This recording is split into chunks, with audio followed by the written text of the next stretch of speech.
Good morning everyone. Welcome to PW only IAS. दोस्तों, petrol और diesel के जो दाम हैं उनको 3 रुपये प्रति लीटर यहाँ पे बढ़ा दिया गया है। उसी के साथ साथ अगर मैं बात करूँ सीएनजी के दाम की, तो उसमें भी 2 रुपये प्रति किलो की यहाँ पे बढ़ोतरी हमें यहाँ पे देखने को मिल रही है। अब सरकार का यहाँ पर ऐसा कहना है, क्योंकि देखो दुनिया भर के अंदर इस टाइम के ऊपर तेल के दाम बढ़ते हुए देखने को मिल रहे हैं, और हमारी जो ऑयल मार्केटिंग कंपनीज, जिनको हम ओएमसी के नाम से जानते हैं, बेसिकली वो कंपनीज जो तेल की रिफाइनिंग, डिस्ट्रीब्यूशन, रिटेलिंग का काम करती हैं, जैसे आपका आईओसीएल आपने सुना होगा, Indian oil corporation limited, BPCL आपने सुना है, भारत पेट्रोलियम कॉरपोरेशन लिमिटेड, ऐसे एचपीसीएल आपने सुना है। ये सारे जो थी ना, ये सारी ऑयल मार्केटिंग कंपनीज बहुत ज़्यादा नुकसान डेली बेसिस के ऊपर इनकर कर रही थी। यहाँ पर सरकार ने इनफैक्ट ये भी बताया है कि लगभग डेली बेसिस के ऊपर इनको 1,000 करोड़ रुपए का यहाँ पे नुकसान हो रहा था। अब यहाँ पर सरकार ने जो 3 रुपये प्रति लीटर यहाँ पे पेट्रोल और डीजल को बढ़ाया है, उसके माध्यम से इनका जो नुकसान है वो यहाँ पे कम हो जाएगा। ऐसा नहीं है कि नुकसान खत्म ही हो जाएगा, क्योंकि एक्चुअली ऐसा एक्सपर्ट्स बता रहे हैं कि लगभग हो सकता है कि 10 रुपये प्रति लीटर यहाँ पे बढ़ाया जाए, ताकि इनका पूरा लॉस खत्म हो। एक्चुअली दुनिया भर के अंदर ही प्राइसेस यहाँ पे काफ़ी तेज़ी से इंक्रीज़ हो रहे हैं। बाकी देशों ने बहुत ज़्यादा दाम बढ़ाए हैं, तो सरकार का ये कहना है कि हमने तो केवल 3 रुपये प्रति लीटर ही यहाँ पे दाम बढ़ाया है। पर इससे दिक्कत पता क्या है कि पूरे देश के अंदर पहले ही महंगाई एक बहुत बड़ा चैलेंज बन रही थी। अब पेट्रोल डीजल का दाम बढ़ने से और ज़्यादा इम्पैक्ट लोगों की रोज़मर्रा की लाइफ के ऊपर यहाँ पे आने वाला है। अच्छा, जब ऐसा होता है ना कि जब दाम 1 रुपये से ज़्यादा बढ़ाए जाते हैं, तो उसको हम लोग मेजर हाइक का नाम देते हैं। और अगर हम बात करें ना पिछले 4 साल के अंदर, तो 4 साल के अंदर पहली बार ऐसी मेजर हाइक हमें देखने को मिली। नॉर्मली कभी 50 पैसे, 70 पैसे, 80 पैसे, ये तो आमतौर पे तेल के दाम बढ़ते ही रहते हैं। पर 1 रुपये से ज़्यादा बढ़ाना ये 4 साल के बाद हुआ है। आपको याद होगा जब रशिया यूक्रेन का क्राइसिस आया था, उस टाइम के ऊपर सरकार ने लगभग 9 रुपया यहाँ पे जो तेल के दाम थे यहाँ पे इंक्रीज किए थे। राइट, एक ही बार में नहीं किए थे, स्टेप बाय स्टेप यहाँ पे किए थे। अब यहाँ पे फिर से यहाँ पे 3 रुपये यहाँ पे बढ़ाया गया है। अब ऑपोजिशन का यहाँ पर ये कहना है कि देखो यार, अभी अभी इलेक्शन होके हटे हैं, इलेक्शन का रिजल्ट आया और जैसे रिजल्ट आया सरकार ने दाम बढ़ा दिए। तो सरकार तो बस वेट कर रही थी कि इलेक्शन में दाम ना बढ़ाएं, और इलेक्शन खत्म होते ही दाम बढ़ गए।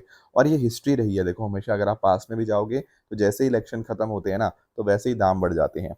बट एनीवेज, अब आम इंसान को थोड़ा सा अपनी जेब संभाल के यहाँ पे देखना पड़ेगा कि कहाँ पर पैसा खर्च करें, क्योंकि ऑलरेडी हमने नोटिस किया है कि एलपीजी के दाम भी यहाँ पे हमें देखने को मिल रहे हैं, एंड बाकी चीज़ों में भी महंगाई है। तो डेफिनेटली एक जो आम इंसान होता है ना, उसकी लाइफ के ऊपर इसका सबसे बड़ा इम्पैक्ट हमें देखने को मिलता है।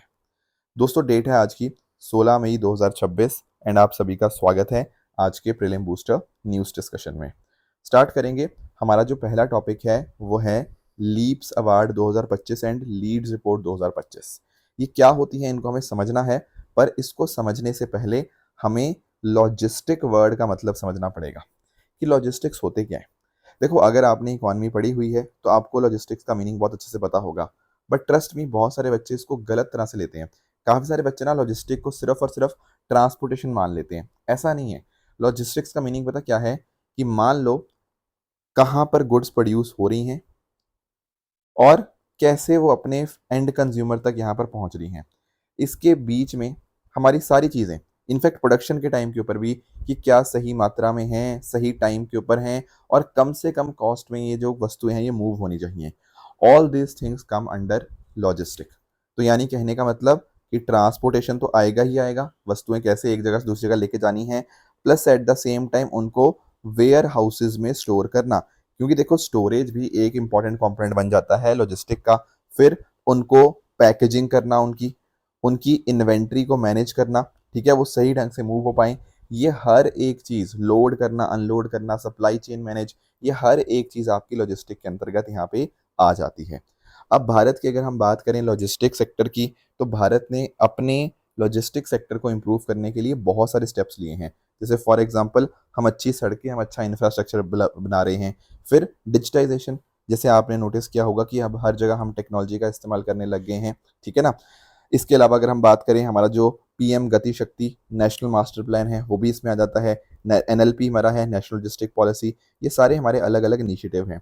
एंड हमारी कोशिश पता क्या है कि इन सब के माध्यम से हमारी जो लॉजिस्टिक कॉस्ट है वो कम होनी चाहिए। एक्चुअली पॉइंट पता क्या है कि जितनी कम आपकी लॉजिस्टिक कॉस्ट होगी उतने ही आपके प्रोडक्ट्स कॉम्पिटिटिव बन पाएंगे, उतना ही बढ़िया आपका एक्सपोर्ट हो पाएगा, उतनी ही तेज़ी से आपके प्रोडक्ट डिलीवर हो पाएंगे। एंड इसीलिए भारत यहाँ पे ये सारे काम यहाँ पे कर रहा है। अब भारत की अगर हम बात करें तो आपने नोटिस किया होगा कि 2025-26 के अंदर हमने लगभग 863 बिलियन डॉलर का यहाँ पे हमने एक्सपोर्ट किया, जो कि अपने आप में ऑल टाइम हाई आपको देखने को मिल जाएगा। अब इस साल सरकार का टारगेट है 1 ट्रिलियन डॉलर को यहाँ पे पहुंचने का, तो देखते हैं कि सरकार पहुंच पाती है। बाकी सरकार फ्री ट्रेड एग्रीमेंट्स अलग अलग देशों के साथ साइन कर रही है एक्सपोर्ट बढ़ाने के लिए। फिर हम जीसीसी कंट्रीज के साथ कनाडा, चिली, मेक्सिको और बाकी देशों के साथ यहाँ पे ट्रेड टॉक्स यहाँ पे हमारी चल रही हैं। एंड लॉजिस्टिक्स को बेहतर बनाने के लिए हमने जैसे जीएसटी भी उसमें एक स्टेप है, जन विश्वास बिल, ठीक है, इतने सारे हमारे कॉम्प्लिकेटेड लॉज थे उनको हमने यहाँ पे सिंप्लीफाई किया, आउटडेटेड को हमने यहाँ पे हटाया, कंप्लायंस बर्डन को हमने कम किया, इंफ्रास्ट्रक्चर शानदार किया। ये सभी काम इसीलिए किए गए ताकि लॉजिस्टिक कॉस्ट कम हो और ये हमारा पूरा सेक्टर है यहाँ पे शानदार परफॉर्म कर पाए। अब इस लॉजिस्टिक सेक्टर में कौन अच्छा कर रहा है कौन खराब कर रहा है ना, उसके लिए हमारे पास एक रिपोर्ट आती है जिसका नाम है लीड्स रिपोर्ट। लीड्स की फुल फॉर्म क्या है? Logistic ease across different states. दरअसल में हमारा जो डिपार्टमेंट है ना, department for promotion of industry and internal trade, जो कि ministry of commerce and industry के अंतर्गत आता है, वो यहाँ पर इस रिपोर्ट को यहाँ पे निकालता है। 2018 के अंदर इस रिपोर्ट को निकालना स्टार्ट किया गया था और इसमें हम देखते हैं कि कौन सी स्टेट लॉजिस्टिक परफॉर्मेंस में या यूटी कैसा कर रही है। ठीक है, तो इसमें देखा जाता है डेटा के बेसिस के ऊपर। यहाँ पर हम नोटिस करते हैं वहाँ पर इंफ्रास्ट्रक्चर कैसा है, सर्विस क्वालिटी कितनी अच्छी है, रेगुलेशन बहुत ज़्यादा है या फिर मिनिमल रेगुलेशंस हैं, फिर डेटा ड्रिवन कैसे रिफॉर्म्स उन्होंने लेकर आए, ऑपरेशनल एफिशिएंसी कैसी है। इन बेसिस के ऊपर हम यहाँ पर स्टेट्स की रैंकिंग करने की कोशिश करते हैं। तो 4 टियर क्लासिफिकेशन आपको यहाँ पे देखने को मिल जाएगा। एक है आपका एग्जाम्पलर, हाई परफॉर्मर, एक्सेलरेटर और चौथे नंबर के ऊपर आपका ग्रोथ सीकर। मतलब अगर बहुत शानदार किया तो एग्जाम्पलर, एंड इस तरह से बाकी उसके नीचे यहाँ पे आपको देखने को मिल जाते हैं। हमने ना देखो मेथोडोलॉजी काफ़ी इंप्रूव कर दी है कि कैसे इनको रैंकिंग देनी है और उसमें ना ऑब्जेक्टिव इंडिकेटर्स को वेटेज ज़्यादा दिया है। ऑब्जेक्टिव मतलब कि डेटा के ऊपर आप अपना डेटा दिखाओ क्या है। ठीक है, सिर्फ और सिर्फ हम यहाँ पे सब्जेक्टिव चीज़ों के ऊपर आपको वैल्यूएट नहीं करेंगे, हम प्रॉपर डेटा के बेसिस के ऊपर यहाँ पे आपको अंडरस्टैंड करेंगे कि कैसा आप कर रहे हो। तो आप नोटिस कर पाओगे कि तमिलनाडु यहाँ पर कोस्टल स्टेट्स में टॉप पर है, लैंडलॉक स्टेट्स में आपका यूपी टॉप में है, एंड मिजोरम आपका नदन नॉर्थ ईस्टर्न स्टेट्स में, एंड यूटीज में आपकी दिल्ली जो है वो आपको टॉप में देखने को मिल जाएगी। तो ये जो रिपोर्ट है ना, दरअसल में ये कोऑपरेटिव और कॉम्पिटिटिव फेडरलिज्म का बहुत अच्छा एग्जांपल है। क्योंकि देखो जब आप इस तरह से स्टेट्स के बीच में आप एक तरह से रैंकिंग करवाते हो ना, तो हर एक स्टेट हेल्दी कंपटीशन के अंदर इन्वॉल्व होती है और एक कॉम्पिटिटिव फेडरलिज्म की स्पिरिट जो है वो यहाँ पर स्टेट्स के बीच में आती है। बाकी डेफिनेटली हम साथ मिलकर कोशिश करते हैं कि भारत देश का ओवरऑल लॉजिस्टिक कॉस्ट है वो यहाँ पर कम हो पाए, एंड इसलिए ये आपके लिए रिपोर्ट इंपॉर्टेंट बन जाती है। अच्छा, इसके साथ साथ एक अवार्ड्स भी आते हैं, लीप्स अवार्ड्स। लीप्स की फुल फॉर्म क्या है? Logistic excellence advancement and performance shield. अब ये जो अवार्ड है ये भी आपका डीपीआईआईटी ही देता है, एंड यहाँ पर ये जो अवार्ड है ना, इसमें माध्यम से ना हम जो अपने देश में बेस्ट प्रैक्टिसेस चली आ रही हैं उनको रिकॉग्नाइज करते हैं। कि मान लो कोई हमारा इस सेक्टर के अंदर कोई बहुत शानदार काम कर रहा है तो उसको हम अवार्ड देंगे। इनोवेशन लेकर आ रहा है, टेक्नोलॉजी अडॉप्ट करी है, एफिशिएंसी बेहतर करी, सस्टेनेबिलिटी इंप्रूव करी, ये सारी चीज़ें अगर कोई करता है ना तो उसको हम यहाँ पे अवार्ड देने की कोशिश करते हैं। तो अवार्ड्स अलग अलग कैटेगरीज में होते हैं, कोर लॉजिस्टिक्स में, ठीक है, एमएसएमई, स्टार्टअप, एजुकेशन इंस्टीट्यूशन, किसी ने भी अच्छा काम किया, किसी ने कुछ इनोवेटिव काम किया तो उसको यहाँ पे रिवॉर्ड करने के लिए ये अवार्ड्स आपके डीपीआईआईटी जो है यहाँ पे देता है। तो ये कुछ बातें थी आपको लीप्स अवार्ड एंड आपका लीड्स रिपोर्ट के बारे में जो पता होनी चाहिए।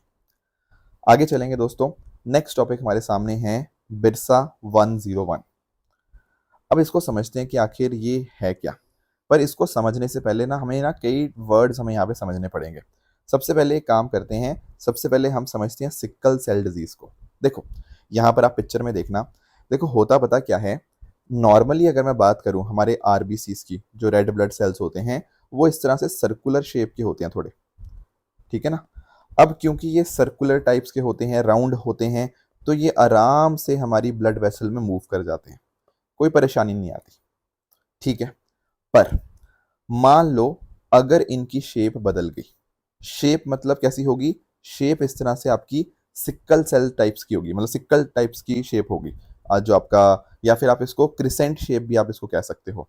अगर शेप कुछ इस तरह की हो जाती है ना, तो तब हम बोलते हैं कि एक इंसान को क्या हो चुकी है, सिकल सेल डिजीज। अब दिमाग में आएगा कि सर आखिर ये जो शेप है, ये सिकल सेल जैसे मतलब सिकल टाइप्स की क्यों होगी अगर नॉर्मली ये राउंड होती है। इसका कारण ये होता है कि हमारा जो हेमोग्लोबिन जीन होता है ना, उसके अंदर अगर कुछ म्यूटेशन आ जाए, अगर उसमें अंदर कुछ चेंजेस आ जाएं, तो हमारा जो शेप होगी आरबीसीज की, वो ऐसी बन जाएगी।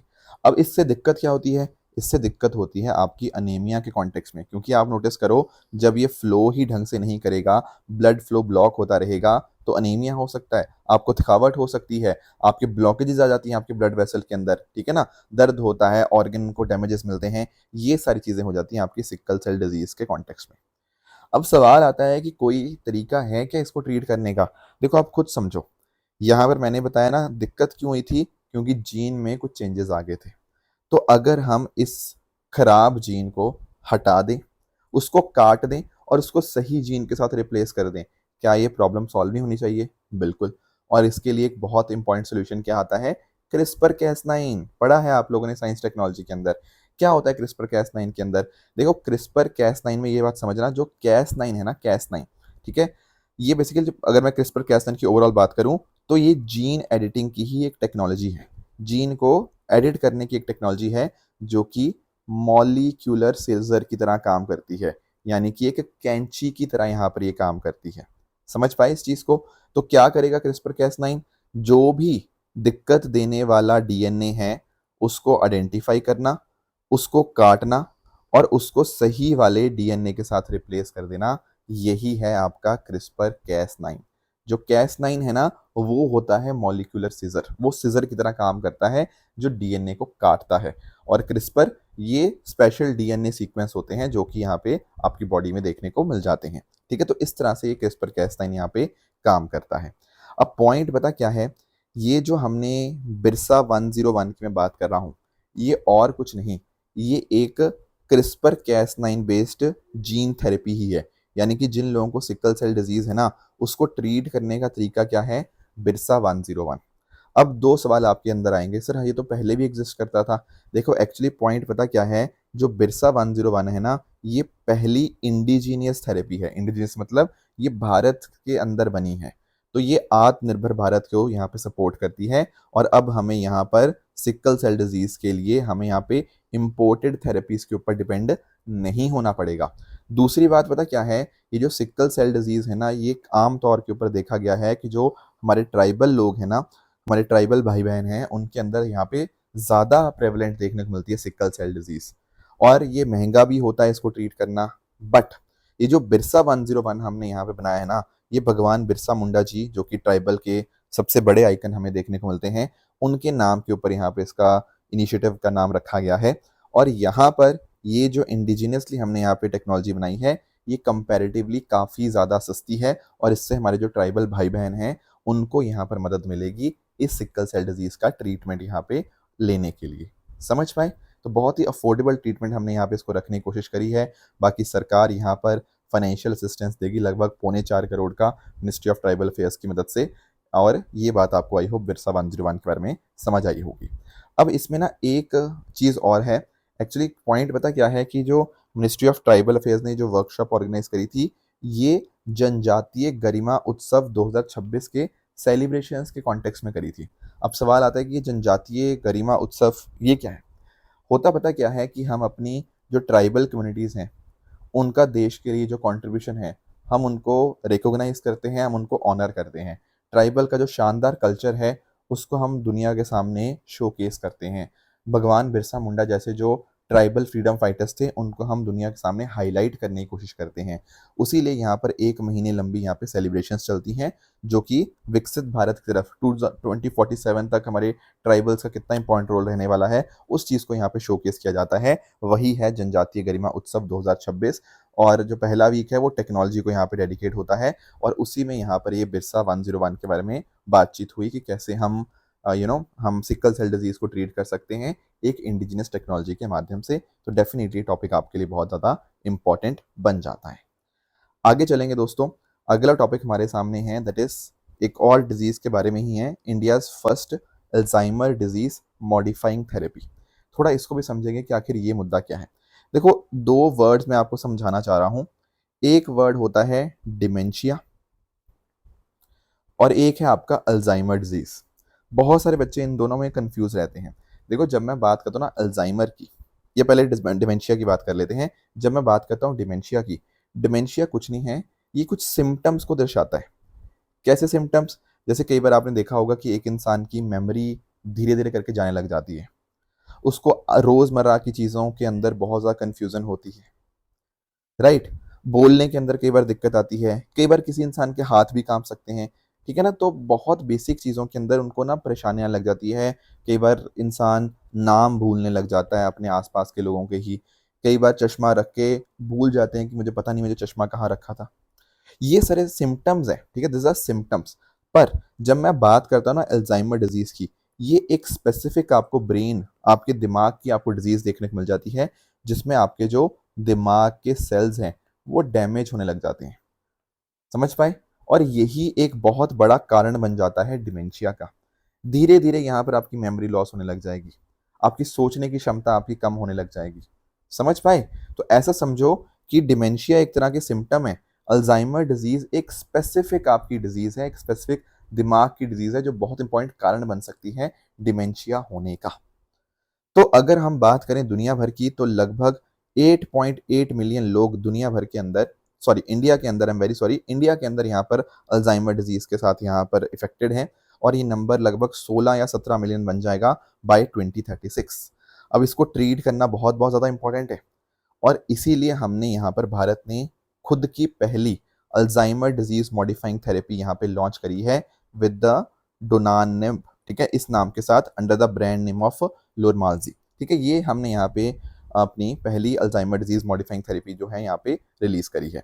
ठीक है, तो इसको आप ध्यान में रखिएगा। ये आपका एक एंटीबॉडी की तरह यहाँ पे काम करता है। जिन लोगों को अल्जाइमर डिजीज अभी अर्ली स्टेज के अंदर होती है ना, उनको ट्रीट करने के अंदर काम करता है। अब होता पता क्या है कि इसमें आप नोटिस कर पाओगे कि मैंने जैसे आपको बताया कि हो क्या रहा है, हो ये रहा है कि आपके ब्रेन सेल्स जो है ना, उनको यहाँ पे डैमेज किया जा रहा है। तो क्या होता है यहाँ पर हमारे पास अमोइलॉइड बीटा प्लेक, ये हमारे प्रोटीन डिपॉजिट्स होते हैं जो कि ब्रेन सेल के पास में यहाँ पे इकट्ठे हो जाते हैं, जिससे नर्व सेल खत्म होने लग जाता है और आपके सोचने की क्षमता जो है वो यहाँ पर खत्म होने लग जाती है। ठीक है ना। तो ये चीज़ हमें यहाँ पे लोगों को इम्पैक्ट करती है।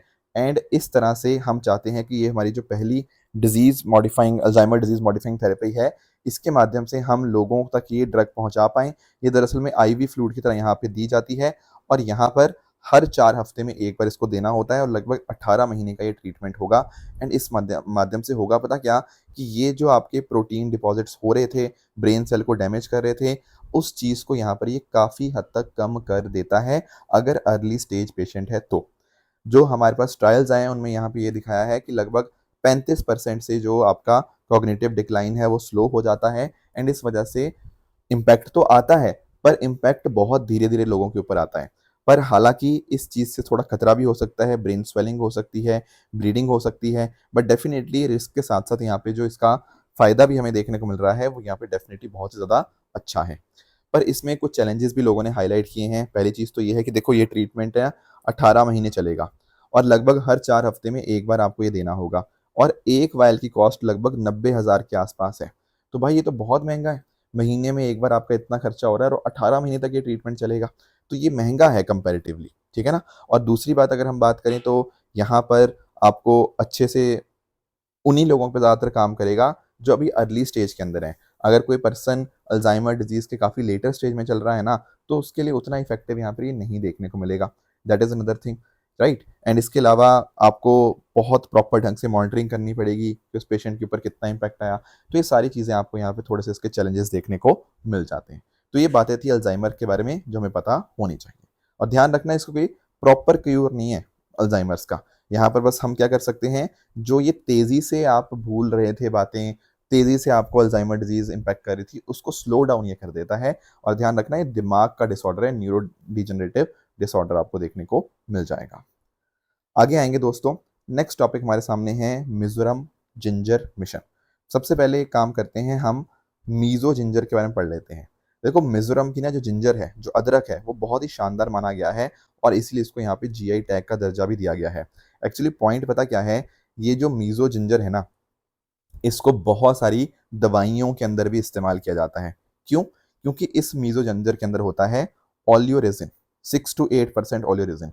नॉर्मली बाकी अगर हम अदरक की बात करें उसमें 3% होता है, पर मीज़ो जिंजर के अंदर ये 6 से 8% होता है। अब सवाल आता है कि ये होता क्या है?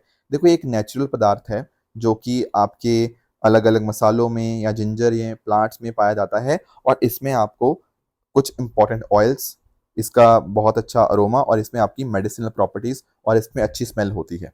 तो ये कंटेंट जो है ना, ये मीज़ो जिंजर के अंदर ज़्यादा पाया जाता है। अब क्योंकि इसकी शानदार क्वालिटी होती है, स्मेल भी अच्छी आती है, तो यहाँ पे इसको अलग-अलग देशों में, यूरोपियन देशों में, साउथ ईस्ट एशियन देशों में, वहाँ पर एक्सपोर्ट भी किया जाता है, और हमने इसको जीआई टैग का दर्जा भी दिया हुआ है। अब हम आज के समय पता है कोशिश क्या कर रहे हैं कि हम ब्रांड नॉर्थ ईस्ट को यहाँ पे हम प्रमोट करें, और इसलिए हमने बहुत सी चीज़ें करी भी हैं। जैसे फॉर एग्जांपल, आप लोगों ने लेकडोंग हल्दी देखी होगी मेघालय की, फिर अरुणाचल प्रदेश की कीवी, फिर क्वीन पाइनएप्पल त्रिपुरा का, नागालैंड की कॉफ़ी, सिक्किम के ऑर्गेनिक प्रोडक्ट्स, इनको हम काफ़ी ज़्यादा प्रमोट कर रहे हैं।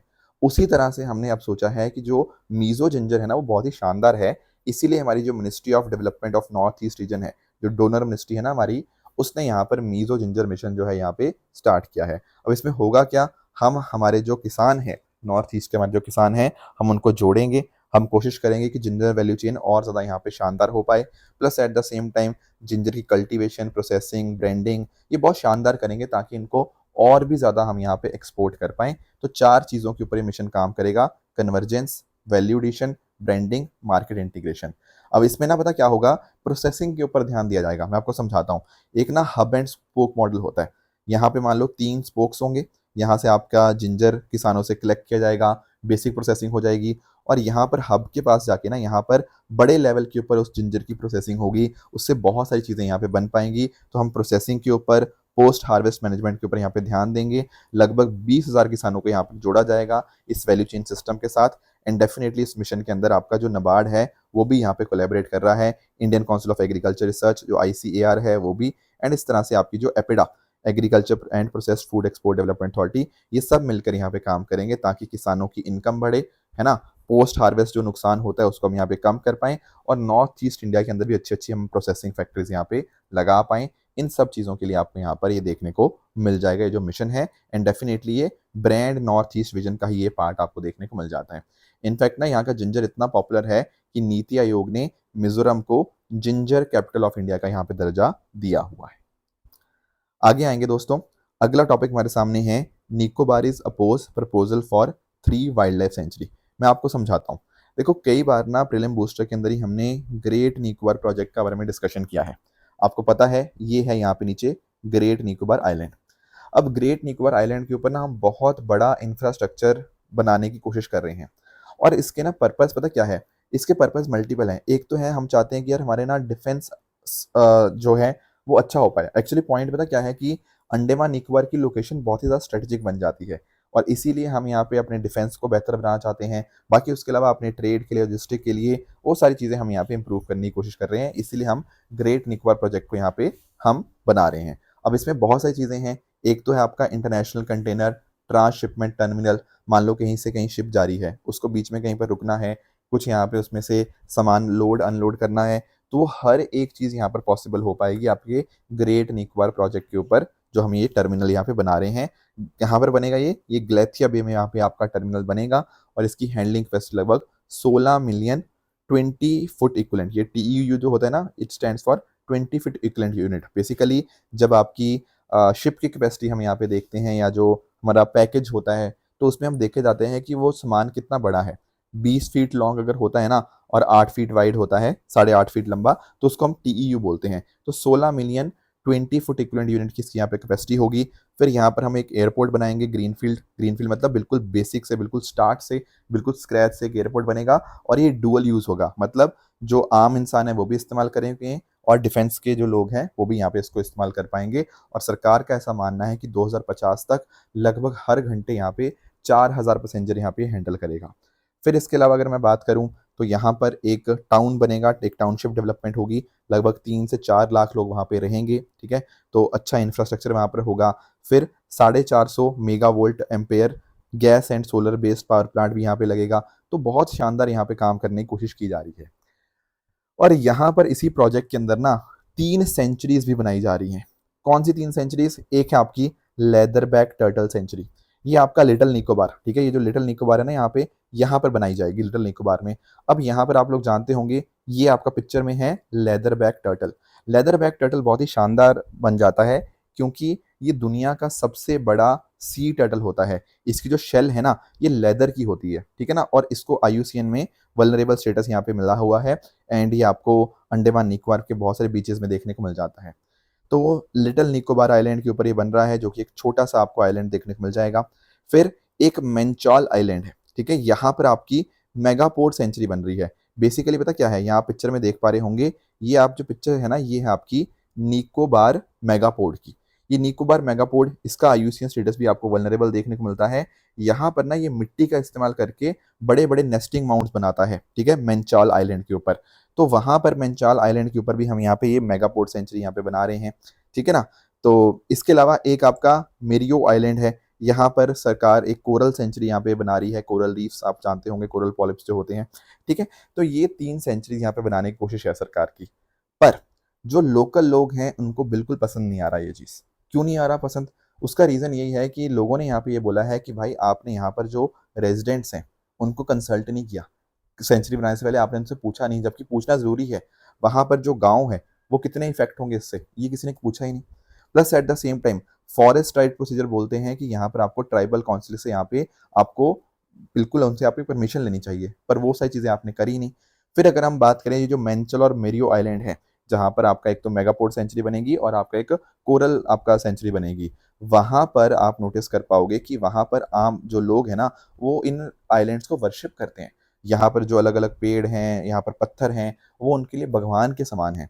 आप लोग वहाँ पर ये चीज़ें कंसिडर ही नहीं कर रहे हो, वहाँ के कल्चर को, वहाँ के स्पिरिचुअल कंसर्न्स आपने देखे ही नहीं। Plus at the same time यहाँ पर देखो मेंचल और मोरे जो आइलैंड है, यहाँ पर कोकोनट बहुत भारी मात्रा के अंदर देखने को मिलते हैं। आम लोग वहाँ पर जो है वो इनके ऊपर डिपेंड करते हैं, मेडिसिनल प्लांट्स के ऊपर डिपेंड करते हैं। अब सेंचुरी बनने के बाद उनके पास एक्सेस रहेगा नहीं रहेगा किसी को नहीं पता। बाकी जो रिचुअल चीज़ें हैं आपने उनको बिल्कुल ख़त्म कर दिया। फिर लोग जो हैं वो कह रहे हैं कि भाई आप इको टूरिज्म बोले जा रहे हो कि इको टूरिज्म प्रमोट करेंगे, पर पहले कुछ बेसिक इंफ्रास्ट्रक्चर, टॉयलेट्स, जेटीज, फुटपाथ, पानी की फैसिलिटीज़ ये तो दे दो पहले, ठीक है। बाकी सारी चीज़ें छोड़ो, आप पहले बेसिक इंफ्रास्ट्रक्चर तो आप यहाँ पे दे दो।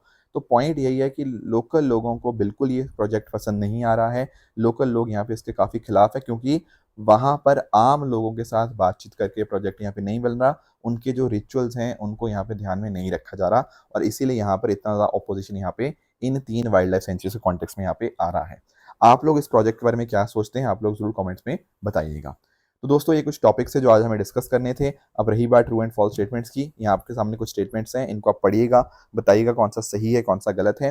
एंड जो मैंने आपको कल होमवर्क दिया था, एक था आपका कलकड़, ठीक है, यहाँ पर ये क्या एक ट्रॉपिकल साइक्लोन है? देखो नहीं, ये ट्रॉपिकल साइक्लोन नहीं है। मैंने आपको बताया था होता क्या है ना कि अचानक से कोस्टल फ्लडिंग हो जाती है, ठीक है, सी वेव्स की वजह से यहाँ पर अचानक से आती है, तो ट्रॉपिकल साइक्लोन नहीं हम इसको बोल सकते। तो पहला स्टेटमेंट अपने आप में यहाँ पे गलत हो जाएगा। फिर एक आइलैंड के बारे में मैंने आपको बताया था, ये दोस्तों जो आइलैंड है ये आपको पोलैंड के अंदर ही यहाँ पे देखने को मिलता है, बाल्टिक कोस्ट के ऊपर। So that is a correct statement.